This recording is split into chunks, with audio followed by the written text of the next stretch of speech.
नमस्कार विद्यार्थियों, संस्कार स्टडी के YouTube चैनल पे आपका स्वागत है। और आज बात करते हैं अपने गणित के एक महत्वपूर्ण टॉपिक है ये दो चरों वाली रैखिक समीकरण। दो चरों वाली रैखिक समीकरण होते क्या है, इनका कहाँ उपयोग किया जाता है, जैसे जैसे हम अध्ययन करेंगे आपको पता भी लगता जाएगा। अब ये इसका उपयोग मोस्टली आयु वाले प्रश्न, और ये बहुत ही ज़्यादा प्रश्न आते हैं, आयु वाले प्रश्न, भिन्नों वाले प्रश्न, ये लगभग सभी कंपटीशन के अंदर पूछे जाते हैं। ठीक है, और इनका क्या उपयोग है, किस तरीके से इनको सॉल्यूशन करना है, इसके बारे में आज चर्चा करेंगे। तो दो चरों वाली रैखिक समीकरण को देखिए इंग्लिश में कहा जाता है लाइनियर इक्वेशन, यानी लीनियर इक्वेशन। लाइनियर इक्वेशन या लीनियर इक्वेशन, इसके अंदर देखिए एक लाइन बनती है। तो हर एक रैखिक समीकरण का नाम रैखिक इसलिए पड़ा है क्योंकि इसके अंदर एक रेखा बनती है, यानी कि एक लाइन बनती है। दो चरों वाले रैखिक समीकरण आप लोग पढ़ते रहे हो x और y, यानी इसके अंदर दो चर, एक चर होगा x और एक चर होगा y। ये चर क्या होते हैं, जिसको अपने मानते हैं। ठीक है, एक को हम x मानते हैं, एक को y मानते हैं। तो दो चरों वाले रैखिक समीकरण को किस तरीके से सॉल्यूशन करना है, इसके अंदर कौन कौन सी विधियां उपयोग की जाती है, तो आज आपको बताते हैं विधियां कि लाइनियर इक्वेशन को सरल करने के लिए कौन कौन सी विधियां हैं। उन विधियों में तो चार ये महत्वपूर्ण विधियां हैं। ठीक है, पहली विधि है आपकी प्रतिस्थापन विधि। प्रतिस्थापन विधि। दूसरी विधि है विलोपन विधि। विलोपन।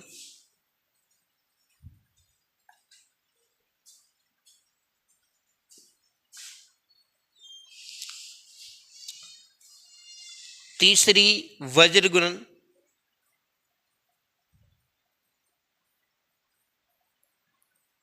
चौथी है आलेखी विधि।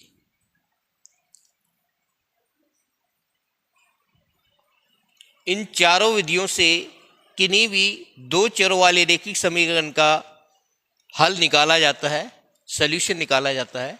अब प्रतिस्थापन विधि होती क्या है, किस तरीके से इसको सॉल्व करना है, उससे पहले आपको बताते हैं दो चरों वाले रैखिक समीकरण के बारे में। दो चरों वाले रैखिक समीकरण, इसका एक व्यापक रूप होता है। हर किसी समीकरण का एक व्यापक रूप होता है। समीकरण का व्यापक रूप, उसको हम कहते हैं ax plus B Y plus C equal to 0। ये होता है किसी भी एक रैखिक समीकरण का व्यापक रूप, जिसके अंदर दो चरों वाले रैखिक समीकरण, अब इसमें क्या होता है, एक युग्म का होना अनिवार्य है। युग्म का मतलब उसके साथ एक समीकरण, और यदि हम दूसरे समीकरण को भी ax plus B Y plus C equal 0, ये व्यापक रूप इसका भी है, जाहिर है। तो इसके साथ इनको अलग अलग करने के लिए हमने इनके साथ 1 1 लगा दिया, इसके साथ 2 2 लगा दिया। a1x b1y c1 equal 0, a2x plus b2y c2 equal 0। इनको हम क्या करते हैं, दो समीकरण मान लेते हैं।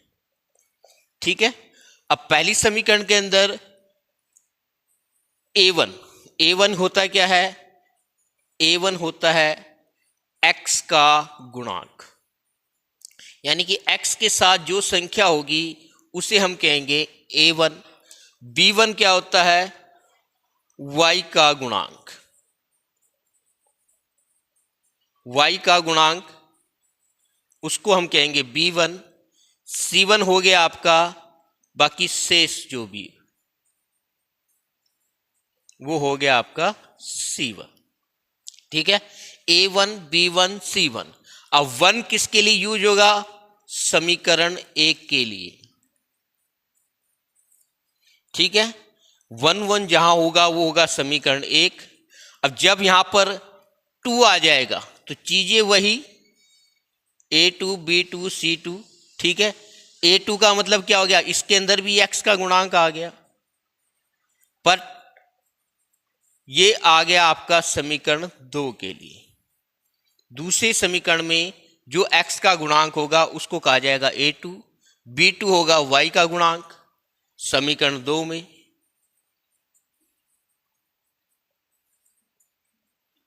c2 होगा शेष राशि समीकरण 2 में। तो इस तरीके से समीकरण 1 और समीकरण 2 का व्यापक रूप होता है। अब इसका आपको कोई एक एग्जाम्पल बताता हूं कि एग्जाम्पल क्या है। जैसे कि x plus 3y equal to 6, ठीक है, यानी कि x प्लस 3y बराबर 6। ये एक अपने पास क्या है, रैखिक समीकरण है। अब इस समीकरण के अंदर क्या होगा, हम कभी भी जब इसको व्यापक रूप में लेंगे तो 6 का पक्षांतरण करेंगे, यानी कि 6 को इधर ले आएंगे, ये होगी समीकरण, ठीक है। अब इसके अंदर x का गुणांक देखिए क्या होता है, समीकरण को हम पढ़ रहे हैं x प्लस 3y माइनस 6 बराबर 0, लेकिन वास्तविकता में हम इसको x नहीं पढ़ेंगे, होता x है लेकिन x नहीं पढ़ेंगे। इसके पीछे क्या कारण है, क्योंकि देखिए x ये किसके लिए है, अंग्रेजी, जब हम अंग्रेजी भाषा में पढ़ रहे हैं तो ये x है, लेकिन जब इसको गणितीय दृष्टि से पढ़ा जाएगा तो ये क्या होगा, 1x, यानी कि 1x, ठीक है। तो इसको हम पढ़ने का तरीका अपना जब ये कर लेंगे तो हमें गुणांक का मतलब समझ में आना लग जाएगा। जो उसके साथ हम जो चीज बोलते हैं वो उसका गुणांक होता है, ठीक है।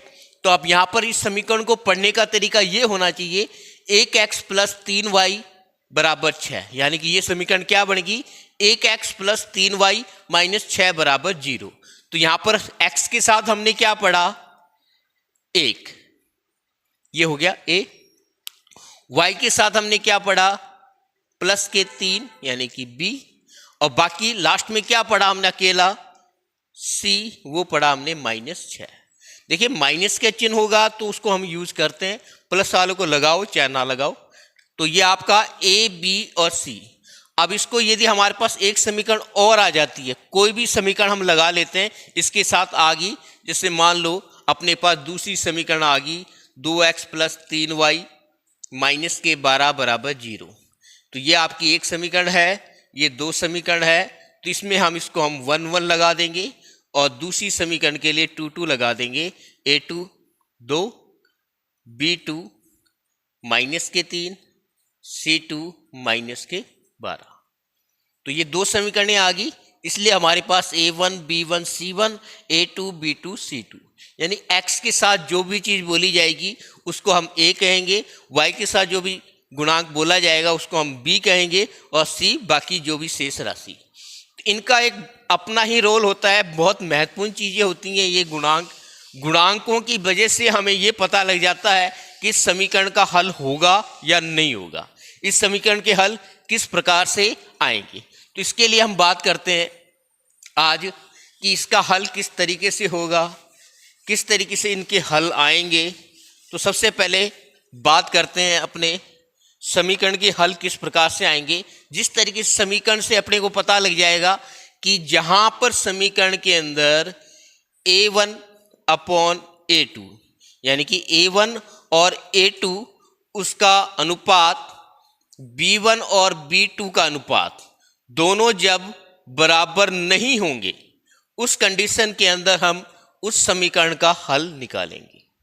यदि a1 a2 का अनुपात b1 और b2 के अनुपात के बराबर हो जाएगा तो उस समीकरण का हल नहीं निकालेंगे हम, ठीक है। तो आपको सबसे पहले ये चीज सोच लेनी है दिमाग के अंदर। जैसे देखिएगा यहां पर आ गया अपने पास 1 और 2, यानी कि 1/2, ठीक है, और इधर से आ गया 3/-3।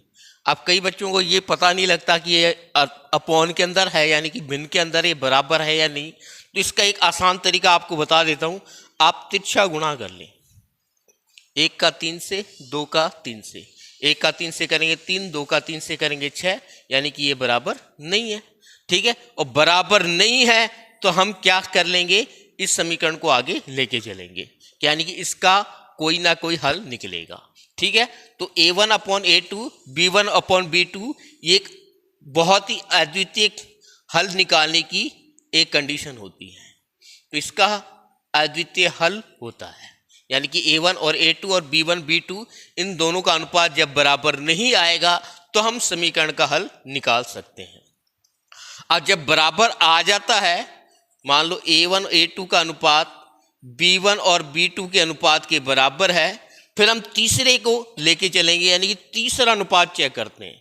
मान लो तीसरा अनुपात बराबर नहीं है, इन दोनों को बराबर है, और तीसरा जब बराबर नहीं है तो हम समीकरण का लिखेंगे कोई हल नहीं, यानी कि उस समीकरण का हल नहीं निकलेगा, कोई हल नहीं।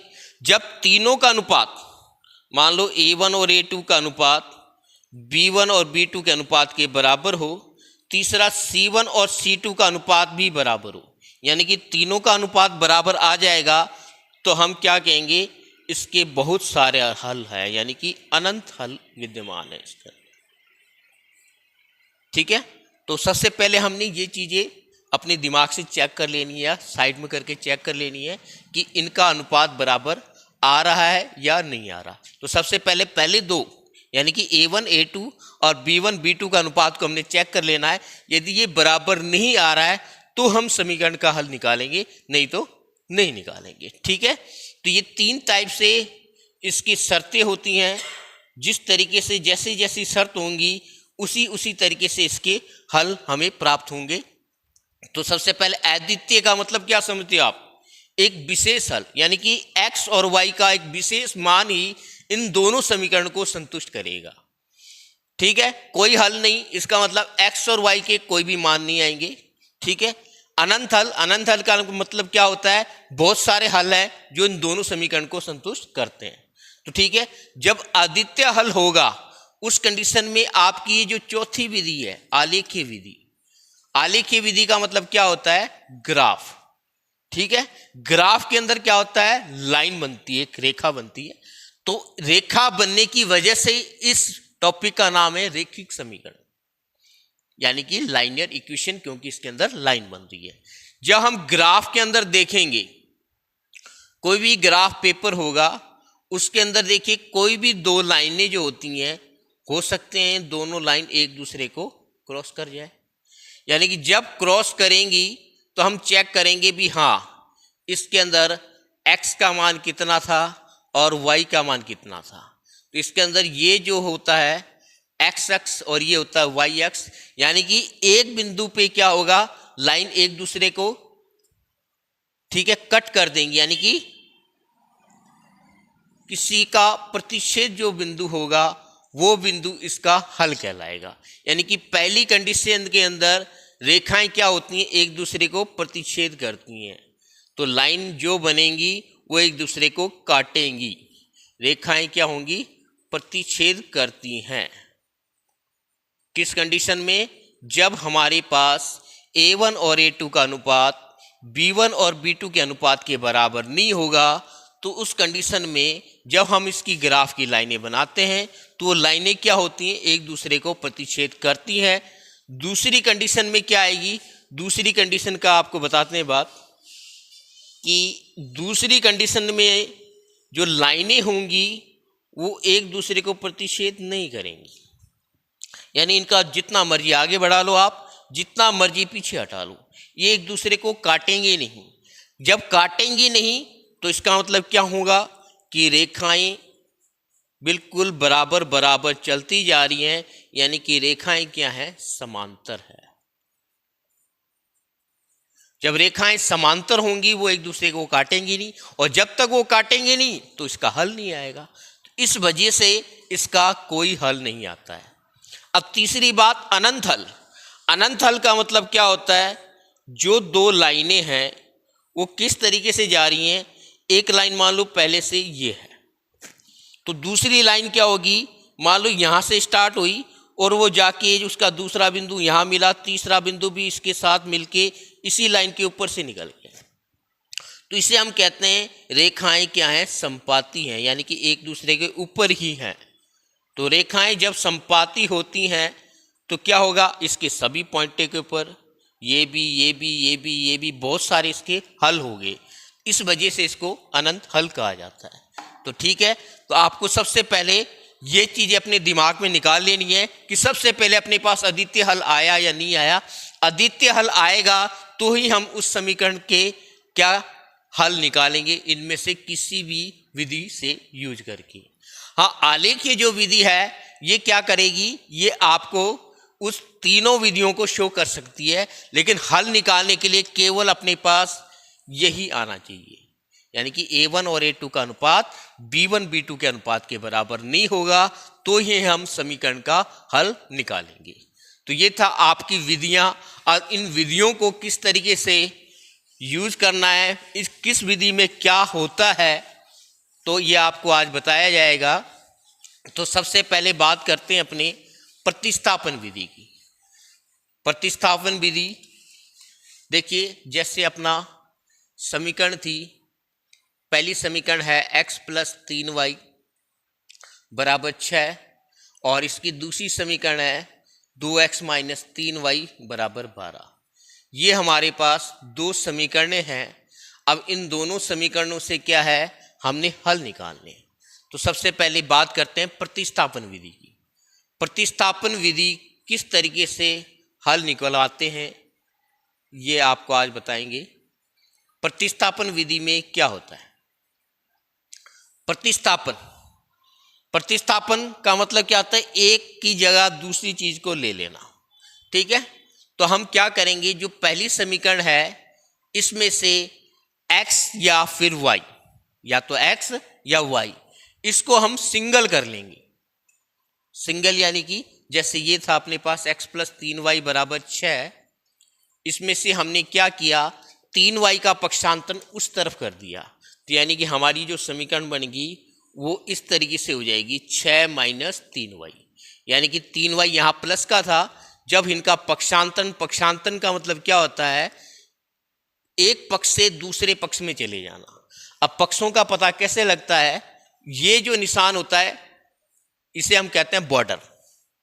ठीक है, यानी कि ये बॉर्डर इसलिए है क्योंकि इस निशान से ही हमें पता लगेगा एक पक्ष और दूसरा पक्ष, बराबर के इस तरफ वाला पक्ष और इस तरफ वाला पक्ष, इन पक्षों का पक्षांतरण यानी कि एक पक्ष से दूसरे पक्ष में जाना। यानी कि 3y यहाँ प्लस का होगा तो उस तरफ जाएगा, ये माइनस का हो जाएगा, इसे हम कहते हैं पक्षांतरण।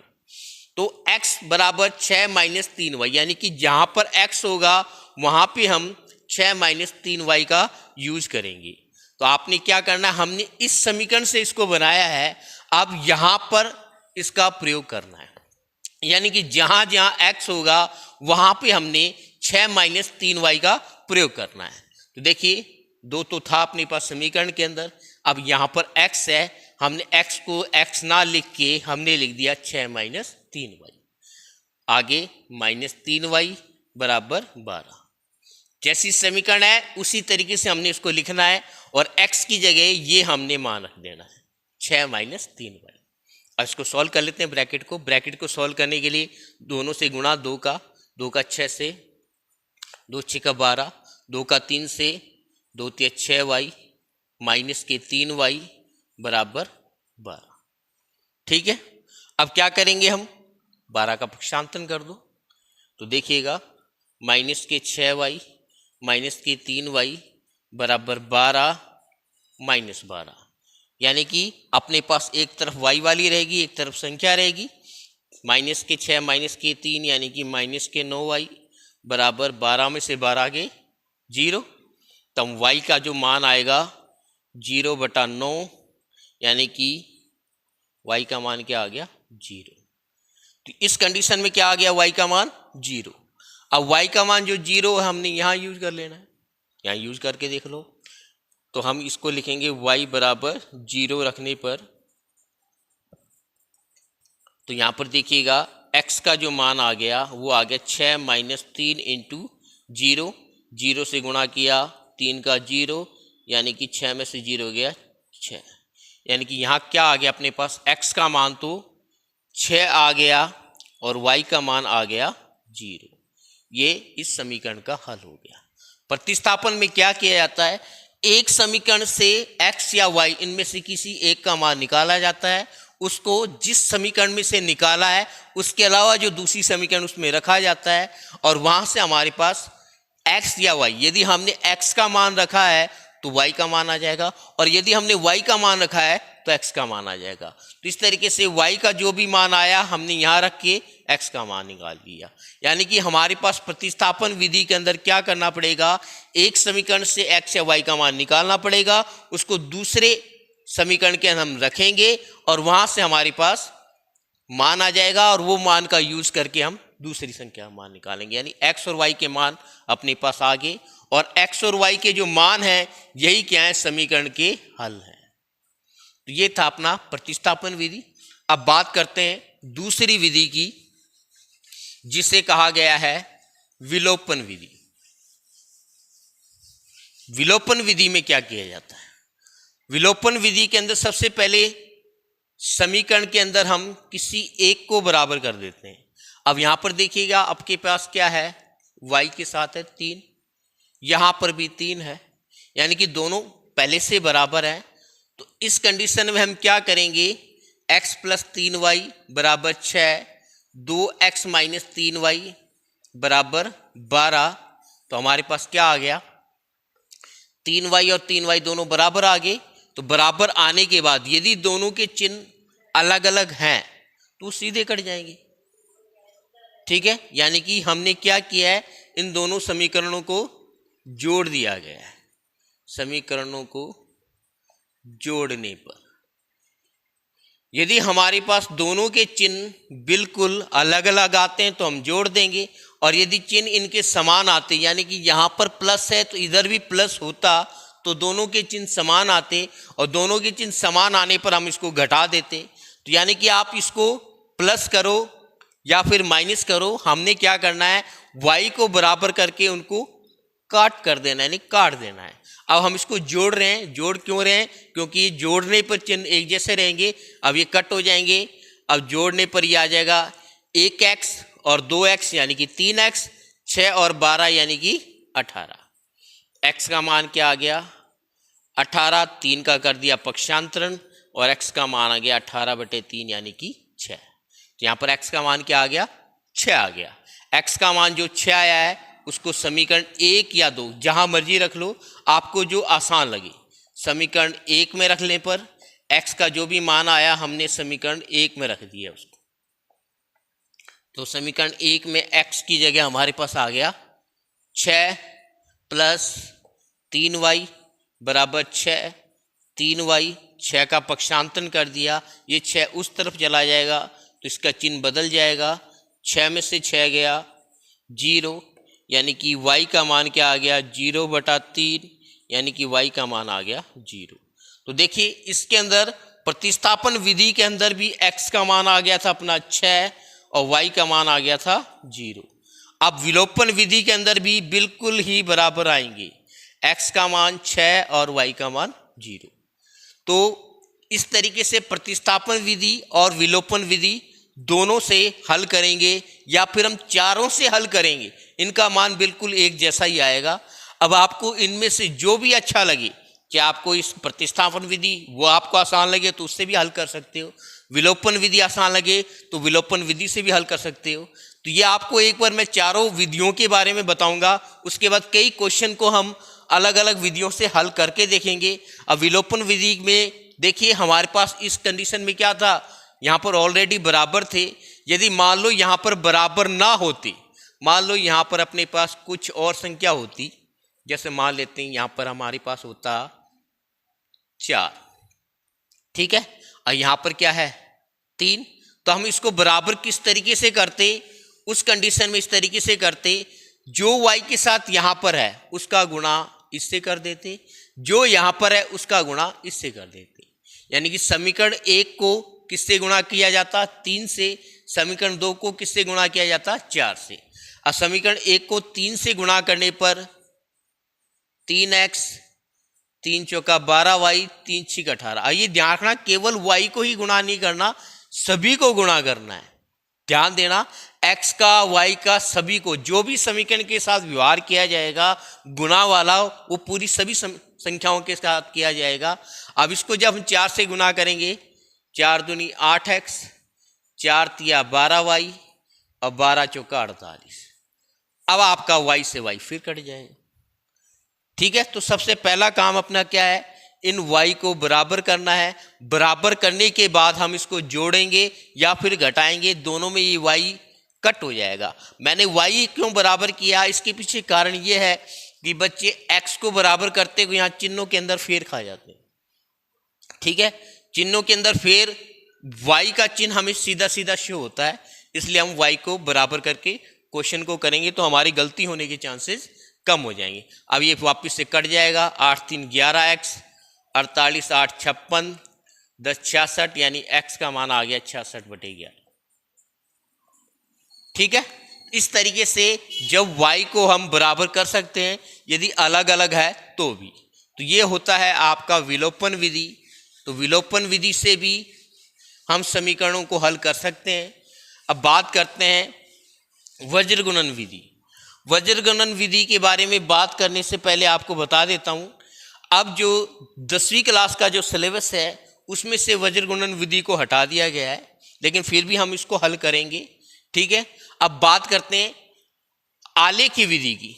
आलेखीय विधि का मतलब क्या होता है, ग्राफ, किसी भी समीकरण को ग्राफ द्वारा हल करना। ठीक है, तो हम इस समीकरण को ग्राफ द्वारा हल करके देखते हैं। ग्राफ में क्या होता है, हमारे पास दो समीकरण हैं।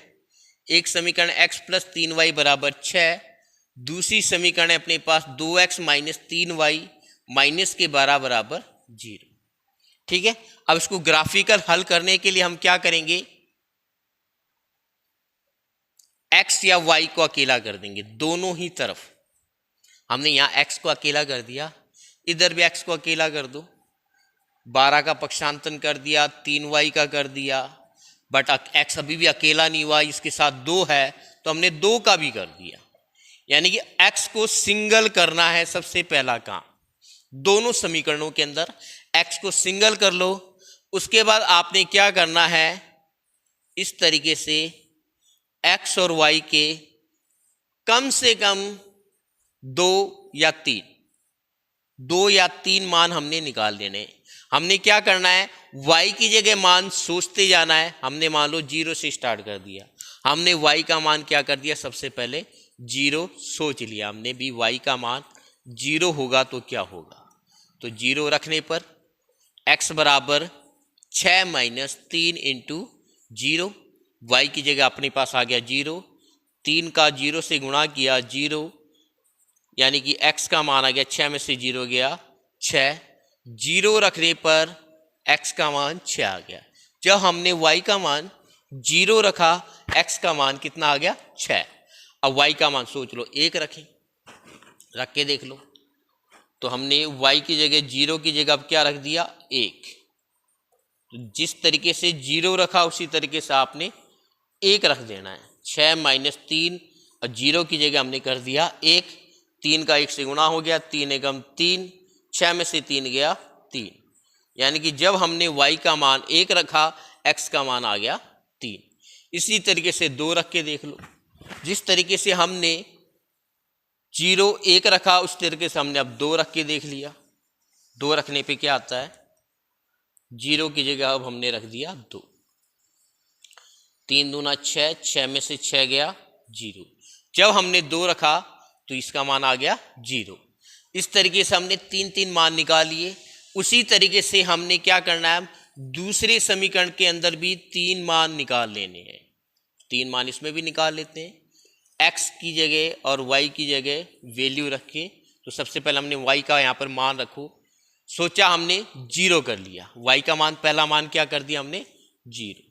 y = 0 रखने पर ध्यान देना इस टॉपिक पे, यहाँ पर क्या होगा, जब हमने y का मान 0 रखा, रख के देखो, x = 12 + 3, y की जगह रख दिया 0/2, 12 + 3 का 0 से गुणा किया 0/2, 12/2, 12 में 2 का भाग दे दिया 6। जब हमने y का मान क्या रखा, 0 रखा, तो x का मान कितना आ गया, 6। पर जब बटे के अंदर कोई संख्या होती है, उस कंडीशन में हमने क्या करना है, जो पहले मान पे यानी कि यहाँ पर अपने पास जो 6 है, मान लो ये भाग पूरा नहीं जाता, ठीक है, तो उस कंडीशन में हो सकता है हमें 0 ना रख के 1 रख के देखना पड़ता, 2 रख के देखना पड़ता। ठीक है, तो ये इसका डिपेंड करता है इस पे। यदि ये अपॉन के अंदर 2 है, ठीक है, तो हो सकता है आपको 0, 1 या 2 ये मान रखना पड़े। यदि अपॉन के अंदर 3 होगा तो 0, 1, 2, 3 इनमें से किसी ना किसी एक में आ जाएगा।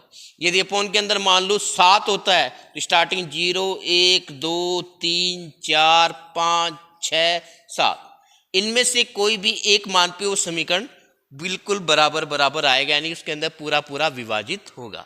तो हमारे पास 0 पे हो गया। ठीक है, 0 के बाद जो बटे वाली जो संख्या होगी उसको हम जोड़ देंगे। अगले मान को सोचने की जरूरत नहीं पड़ेगी अपने को, जो बटे वाली संख्या उसको जोड़ते जाओ। 2 बटे वाली संख्या थी, 2 में फिर 2 जोड़ दिया हमने 4, यानी अगला मान हमने क्या रखना है, वो डिपेंड करेगा पहले मान पे। पहले मान पे यदि विभाजित होता है, उसके बाद जिस पे विभाजित होता है उसके अंदर बटे वाली संख्या जोड़ देंगे, फिर वापस जोड़ देंगे। इस तरीके से मान रख रख के हम क्या करेंगे, इनकी 3 मान निकालेंगे। अब अगला मान हम क्या रख रहे हैं, 2। सोचो, 0 की जगह अब 2 रख के देखा हमने, 2 रख के देखा तो क्या मान आ गया, x बराबर 12 प्लस 3। 0 की जगह हमारे पास क्या आ गया, अब 2 बटा 2, 12 प्लस 3 दूनी 6, 12 6 18, 18 में 2 का भाग दे दिया, अपने पास आ गया 9। ठीक है, अगला मान आ गया अपने पास 9। अब जैसे हमने 2 रखा, अब क्या रखने हैं, हमने 4 रख लेते हैं। 4 रख के देख लो, मान लो हमने 0 की जगह अब कर दिया 4।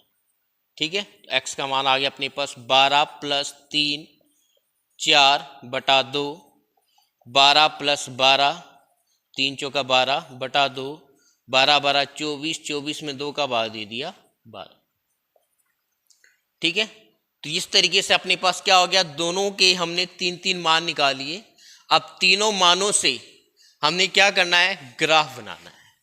ग्राफ बनाना बिल्कुल आसान है, एक बार आपको ये मिटा देता हूं ताकि हम ग्राफ बना के दिखाते हैं। अब ग्राफ बनाने के लिए अपने को केवल ये चीजें चाहिए, ये और ये। तो हमने एक ग्राफ का थोड़ा सा बायोडाटा बना लिया। अभी ग्राफ किस तरीके से यूज करना है, आपने ग्राफ के अंदर ये लाइनें खींच लेनी है। ठीक है, लाइनें खींचने के बाद एक लाइन को हमने एक्स एक्स कहा, नीचे वाली को, ऊपर वाली को कहा वाई एक्सिस। एक्स एक्सिस के अंदर देखना है आपको सबसे बड़ा मान कितना है, 12। तो हम 0 से स्टार्ट कर रहे हैं, तो यहाँ पर देखिए 2 के आंकड़े में बराबर बराबर दूरी पे, पहले में 2, दूसरे में 4, इस तरीके से हमने मान रख लेने। 6, 8, 10, 12, अधिकतम अपने पास 12 ही है, 12 तक लिख लो वो भी बहुत है। अब y की जगह हमारे पास अधिकतम क्या है, 4। तो यहाँ भी आप चाहे 1 2 3 भी लिख सकते हो, 2 के आंकड़े से स्टार्ट कर सकते हो। हमने लिख दिया 2, 2 के बाद 4, 6, 8। तो यहाँ पर अपने पास जितने मर्जी हम यूज कर सकते हैं।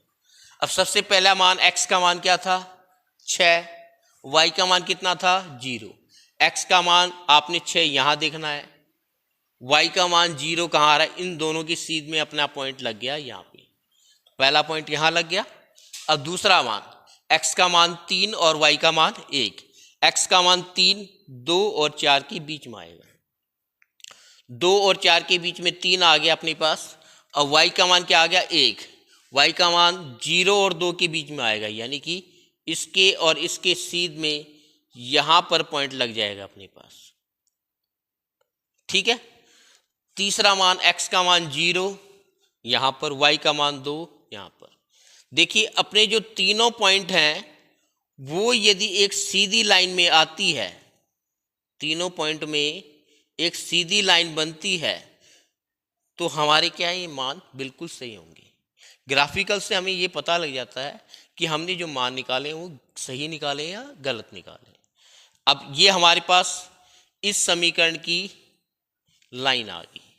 कौन सी समीकरण की लाइन आई है, इस समीकरण की। तो आप इसमें समीकरण लिख सकते हो x + 3y = 6।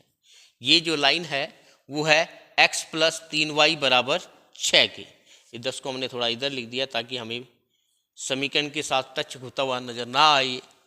अब अगला ये जो समीकरण है 2x माइनस 3y माइनस 12, इस समीकरण की लाइन बनाएंगे हम। x का मान 6, y का मान 0, वो इसी ग्राफ के ऊपर बनाएंगे। x का मान 6, y का मान 0, x का मान 9, y का मान 2, x का मान 9, 8 और 10 के बीच में 9, y का मान 2, ये रहा 9 और 2, यानी कि हमारा मान यहाँ आ जाएगा। x का मान 12, y का मान 4, x का मान 12 यहाँ पर है, y का मान 4 यहाँ पर है। इन दोनों की सीध के अंदर यहाँ आ जाएगा। अब इन तीनों पॉइंटों को जब हम मिलाएंगे तो हमारी लाइन इस तरीके से जाएगी, बिल्कुल सीधी। ठीक है। अब हमारे पास इस समीकरण किससे आई है ये line? 2x minus 3y minus 12, इससे आई है, तो हमने इसके ऊपर लिख दिया। अब दोनों लाइनें जहां एक दूसरे को कट करेंगी वहां पे हमने देखना, यहां पे इस जगह हमने देखा x का मान तो आ गया 6, y का मान 0 की सीध में है, यानी y का मान आ गया 0। तो हमारे पास देखिएगा, आपने इसको किस विधि से निकाला? सबसे पहले प्रतिस्थापन विधि से, तो भी हमारे पास यही मान आया था। उसके बाद हमने विलोपन से निकाला और अब आलेखी से निकाला, यानी कि किसी भी विधि से हम इसको सरल करें तो हमारे पास मान बिल्कुल सेम वही आता है। ठीक है। अब बात करते हैं x प्लस 3y बराबर 6, 2x माइनस 3y बराबर 12, ये दो समीकरण हैं। इन दोनों समीकरणों में क्या किया हमने? आपको दिखाया था कि प्रतिस्थापन विधि, विलोपन विधि और आलेखी विधि, इन तीनों विधियों से हल अपने पास बिल्कुल बराबर बराबर आए हैं। अब आपकी एक विधि और रह रही है जो है वज्र गुणन विधि। वज्र गुणन विधि के अंदर समीकरण का हल किस तरीके से करते हैं वो आपको आप सिखाया जाएगा। तो ये तीन विधियों से हमने समीकरण के हल निकाले, तीनों विधि के अंदर x और y के मान बिल्कुल बराबर आए। चौथी विधि में भी बराबर आएगा, क्योंकि समीकरण का हल आप चाहे जिस मर्जी विधि से निकालें, ठीक है, उन समीकरण के हल बिल्कुल समान ही आने हैं। क्योंकि विधियां अलग अलग हो सकती हैं, समीकरण का हल जब उसका हल अद्वितीय था तो बिल्कुल सेम वैसा ही आएगा। अब बात करते हैं अपने वज्र गुणन विधि। वज्र गुणन विधि को हल करने के लिए हम क्या करते हैं? समीकरण के अंदर सबसे पहले अपने पास इक्वल 0 होना जरूरी है, यानी कि ये बिल्कुल व्यापक रूप में होनी चाहिए। व्यापक रूप में होने के बाद हमारे पास ये समीकरण 1x प्लस 3y माइनस 6 बराबर 0, हमने इस समीकरण को इस तरीके से लिख दिया। दूसरी समीकरण अपने पास है 2x माइनस 3y, 12 का पक्षांतन करके बराबर 0 कर लिया। हमारे पास ये दो समीकरणें बन चुकी हैं। अब इसके अंदर हमने क्या करना है? इनके गुणांकों को लिख लेना है। x का गुणांक, x के साथ हमने क्या बोला? 1x यानी 1, a2 x के साथ क्या है? 2, यानी कि जो गुणांक है x के वो हो गए a, y के जो गुणांक हो गए वो हो गए b। y के साथ पहली समीकरण में 3 है, दूसरी समीकरण में है माइनस के 3। माइनस से तो मैंने आपको बताया था उसको साथ में रखना है। c1 माइनस 6, c2 माइनस के 12। ठीक है, इस तरीके से सबसे पहले हमने गुणांकों को निकाल लेना है। अब हमने क्या करना है? x, y और उसके बाद 1, x, y और 1, इनको रखने के बाद हमने क्या करना है? x किसका है? a का। x का गुणांक a कहा गया है, तो हमने इनके इस मानों को रखना है, यानी कि b1, b2, c1, c2 को इस तरीके से, जिस तरीके से लिखा हुआ है, x के गुणांक को छोड़ के बाकियों को रखना है हमने। 3, माइनस 3, माइनस के 6, माइनस के 12, बीच में बराबर निशान का प्रयोग करना है। अब y किसका है? y यानी कि y के गुणांक को हमने कहा था b। ठीक है, तो उसके बाद हमने c वालों को लिख लेना है, यानी कि आपने लिख लिया माइनस के 6, माइनस के 12। ठीक है, ये माइनस का था। इसके बाद 1, 2, ठीक है, उसके बाद फिर बराबर के निशान। अब ये सी वाले थे तो इसको छोड़ के आपने ये लिखना है 1 2 और 3 माइनस के 3। अब हमने क्या करना है, जिस तरीके से इसका नाम वज्र गुणन विधि है तो वज्र गुणा करना। वज्र गुणन विधि का मतलब है वज्र गुणा। अब हमने x लगा के इनका वज्र गुणा कर देना है। 12 का 3 से 12 3 36 और गुणा करने पे माइनस की 36 आ रहा है। ठीक है, दूसरे गुणा पे 6 तिया 18। ध्यान देने वाली बात यहां पर है 6 तिया 18, यानी कि गुणा करने पे हमारे पास दोनों माइनस माइनस से प्लस आ रहा है, पर हमने दूसरे गुणा के अंदर क्या करना है, चिन्ह को जो आता है उससे विपरीत चिन्ह लेना है। माइनस आया तो प्लस लेना है, प्लस आया तो माइनस लेना है हर दूसरे गुणा में। अब यहां पर y पहले गुणा में अपने पास आ गया 6 दूनी 12, वो भी माइनस का। दूसरे गुणा में 12 एकम 12 माइनस का आया है, लेकिन हमने क्या करना है, चिन्ह बदल देना है दूसरे गुणा में। तो दूसरे गुणा में हमारे पास माइनस आया, लेकिन हमने उसको बदल के प्लस लिख दिया। इसी तरीके से यहां करना है। पहले गुणा में माइनस के 3, दूसरे गुणा में आया 2 तिया 6, वो भी प्लस का आ रहा है, दोनों के पास चिन्ह नहीं है, प्लस का है, लेकिन हमने उसको बदल देना है। ये ध्यान रखना है, दूसरे गुणा के बाद चिन्ह बदल देना है अपने को।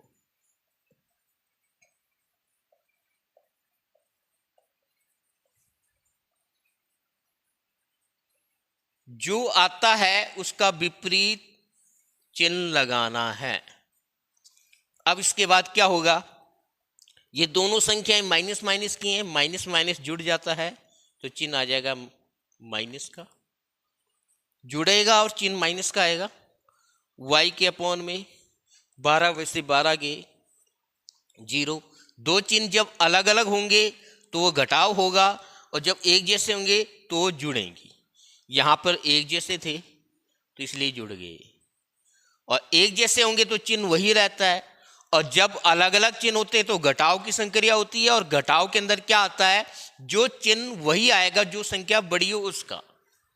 आगे अपने पास अब आपने क्या करना है, एक बार x के साथ इसको लिख देना है,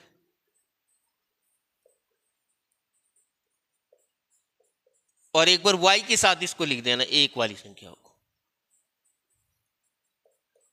फिर वापस से वज्र गुणा कर लेना है। माइनस के 9x बराबर माइनस के 54, और x का मान आ जाएगा अपने पास, माइनस से माइनस कट हो गया, x का मान आ गया 6। ठीक है, इसी तरीके से y का मान आ जाएगा, y का 9 से गुणा किया 9y बराबर 0, और y का मान आ गया अपने पास 0/9 यानी कि 0। तो इस विधि में भी x का मान आ गया अपने पास 6 और y का मान आ गया 0। इस तरीके से ये वज्र गुणन विधि होती है। वज्र गुणन विधि के अंदर क्या किया जाता है, सबसे पहले इंपॉर्टेंट बातें ये होती हैं, इसके अंदर बराबर में 0 होना चाहिए, और हमने गुणांकों का प्रयोग करना है। गुणांकों के बाद जो गुणांक जिस x के नीचे लगा रहे हैं उसके गुणांक नहीं लगाने, y के लिए y के गुणांक को नहीं लगाना है, और एक के लिए यानी कि शेष जो राशि है अपने को उसका यूज नहीं करना है। फिर वज्र गुणा करना है, नाम के अनुरूप इसका नाम लिखा गया है विधि का वज्र गुणन विधि। अब हमारे पास क्या था, प्रतिस्थापन विधि, विलोपन विधि, आलेखी विधि और वज्र गुणन विधि। चारों विधियों के अंदर सभी के हल बिल्कुल यही आए जो ये आने थे। ठीक है, काट दे 2 सेकंड।